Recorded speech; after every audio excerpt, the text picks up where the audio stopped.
पिंटेचे बाबा कुठे हावं येता का नाही? घ्या ना ती जून. किती आवाज देऊ मी? परेशान झाली ना. स्वयंपाक करून ठेवला किती वाळकोडचा. आता येतो मग येतो करू राहिले. जून घ्या ना मग लवकर, उशीर होऊन राहिला ना. शांते काऊन बोंबलून राहिली? जून घ्या. आता रातच आहे ना. आता का कुठे मी नांगरा वंगराली चाललो? आता जेवणारच आहो थोड्या वेळनं. काऊन बोंबलू राहिली इतकी? अहो मी म्हणतो ते जून घ्या ना. उद्याची एकादशी आहे, काही फरायचं आणा लागते. जून घ्या. मग तुम्हाला माहित नाही का त्या दुकानदाराला बातच राहत होते ना, तो बंद करते ना दुकान. आणि मग तिकडे बी ते सामान भेटत नाही काही फळाच्या दुकानावर. तर जून घ्या. जेवलं की आपलं मग आहे माणूस फराळ पाणी आणाले. आणि माय उद्या आहे ना उपास. का आतापासूनच फरायचं आणून ठेवायला लावतं? म्हणूनच बोंबलू राहिली तू. जून घ्या. मला तरी तर वाटू राहिलं मायावर कसं काय तू इतकं प्रेम आलं. जून घ्या म्हणून राहिली.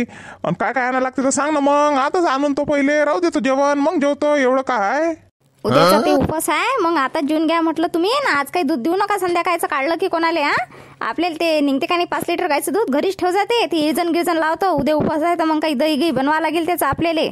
बरं आताचं दूध विकत नाही, सकाळचं घरीच ठेवा लागेल तुम्हाला. दूध प्यायला लागेल ना. उद्या उपवास आहे तर काही हरकत नाही. दोन्ही टाइमचं विकत नाही. सांग मग ते फरायचं काय काय आणायला लागते तर आणून घे तुम्ही. तुम्ही आता साबुदाणा काही सकाळी भिजणार नाही तो आताच घेऊन या. 4 किलो साबुदाणा आणा तुम्ही. 2 किलो शेंगदाणे आणा आणि 2 किलो आलू आणा. त्या उसळमध्ये टाकाले बस होते. एवढंच आपल्याला. कसं आहे की उसळ कसं जास्त खात नसतात. एवढंच बस होते आपल्याला. आणि ते फ्रूटच्या दुकानावर आता जा. ते फळावाला कसा मग सकाळी त्याच्या इथे होते गर्दी. ते सडेल पडेल देते मग सर. आणि तिथून काही लय नाही आणा लागत. आपल्या कसे चौगालेच उपास आहे. हा 4 किलो साबुदाणा आहेच. आणि तिथून काय फक्त आपल्याला आणजा 2-3 डझन केळं आणजा. 2 किलो आंबे आणजा चांगले असे कापून खाणारे. आणि पेन खजूर घेऊन घे जा 1 किलो. बस होते मग. आणि त्या पेढावाल्याला ऑर्डर देऊन टाका. 1 किलो पेढा बस होईल आपल्याला. आणि पाहू मग वेळेवर आणखी काय आणायचं तर सकाळी. बस होईल एवढं आहे की नाही. ते 4 किलो साबुदाणा, 2 किलो आलू, 2 किलो शेंगदाणे, पेन खजूर सांगितला होता. आणि ते काय सांगितले केळं आणि आंबे आणि लगे अधिक काय सफरचंदन काय म्हणत होती तू. ते पेन खजूर हे ते आणि ते पेढ्यावाल्याला ऑर्डर. हो बस होते एवढं. आणि ते 5 लिटरचं दही लावणार आहे म्हणतो ना तो. आणि 5 लिटर दूध उद्या सकाळच्याले. बस होईल एवढं आहे का नाही. हो मग कसं आपले चौगालीच उपास आहेत ना. चौगाले पुरील आता एवढं. अव तू या दिमाग सरकला का काय बिचारे? हा उपास आहे का काय? गाव पंगत देऊन राहिली. उपासाली इतकं कोणी खात असते का? उपास कायले धरू राहिली माली माय? जेवण त्याच्यापेक्षा 2 भाकरी सकाळून खाय 2 भाकरी संध्याकाळी खाय. माली माय म्हणत जाय दिवसभर चरा पण एकादशी धरा. त्याच्यानं किती फरायचं केलं तर चालते पण एकादशी धराच लागत असते. मी उद्या ते भजन ठेवू राहिले आपल्या घरी. त्या बायासाठी अलग घेऊन ये जाते. फराळी चिवडा भेटते तो तळलेला. तेले तो देऊन दिला की झालं. बस तेच घेऊन ये जा. मग ते उद्या जरा भजनाचाही कार्यक्रम ठेवणार आहो मी दुपारून बरं घरी. अशी कशी तुझी माय म्हणे? मला तर काही समजून नाही राहिलं बापा. तू या उपास हा तूच धर. मी काही धरत नाही. मायासाठी उद्या 2 भाकरी टाकून ठेवजो. मी त्याच खातो सकाळून संध्याकाळी. आपल्याच्यानं काही असा उपास धरणं होत नाही रे बापा. ते काही मला सांगू नका. उपास धरतो नाही धरत. तुम्हाला जर उपास धरणं नसेल तर मी खिचडीचा 1 कुकर लावून ठेवेल. तो तुम्ही दिवसभर खा करावू द्या. काऊन की पिंट्या बी उपास धरू राहिला आणि रिंकी बी उपास धरू राहिली. तुमचं तुम्ही पायत बजा काय आहे तर. आणि सामान घेऊन या पटकन. आणि तुमचा विचार करा तुम्हाला धराचा का नाही तर. काय म्हणतं खिचडी करता का? अरे बापा कर ना. साबुदाण्याची खिचडी कर. मी धरतो उपास. कसं आहे आता मला ते फरायचंच करायला पुरीला. तर पेढा आहे म्हणतं ना. पेढा आहे म्हणतं. ते दूध आहे दही आहे. मग काय हरकत आहे. ते पेन खजूर तर आहे ना अधिक. आणि लागली भूक तर मग ते केळं आहेत आपले. हो ते डाळिंब गिळीम आणतो मी. काही हरकत नाही. कर मग तू. मी आणतो सामान पटकन. आणि आता उपासच करायला लागेल. बाई या लक्ष्मीच्या आईला सांगतो फोन करून. तिला मी म्हणतो की 2-4 बाया घेऊन येतो आपल्या इथे उद्या दुपारून. कसं आपण भजन गिजन करू जरासं. मग नामस्मरण होते त्या कारणानं.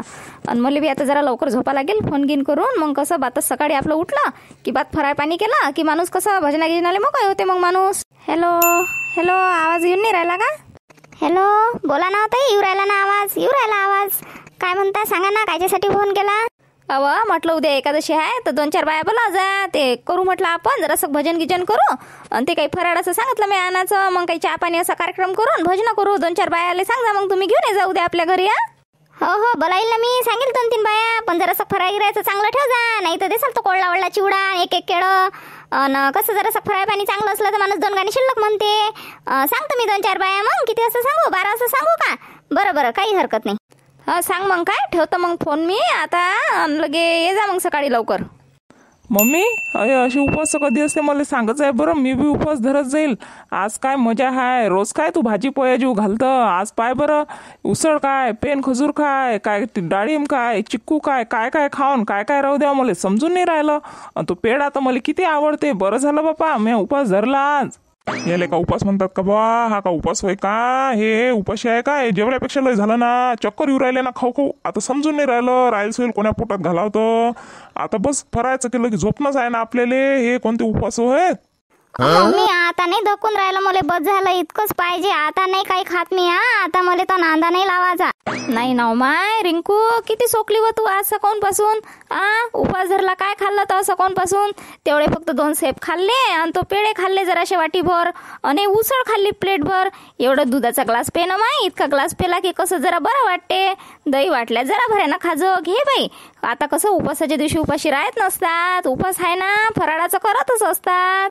मम्मी हे दूध असं काऊन लागू राहिलं मला अलगच? आणि मला इतकं नाही धकत बाई. मी नाही पेत हे. पप्पाले देऊन टाक. मला नाही पाहिजे. नाही तर या पिंट्याले पाहिजे.